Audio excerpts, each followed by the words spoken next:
Today, after excavating the trench, we also installed some shoring. So the shoring is hydraulic metal, kind of H-looking pieces that you pump so that it expands on the sides of the trench, and that's to help stabilize the sides of the trench. So those are placed all along within the trench, just to make sure that the side slopes don't cave in when you're walking over it, excavating in the trench, working in the trench. During the excavation, we found some old railroad ties. So that's the wooden part of the railroad. So that's exciting. It's always cool to see historical pieces when we're doing excavation.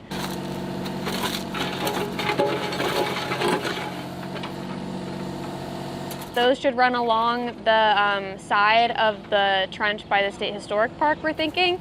So it'll be interesting to see if those run the entire way.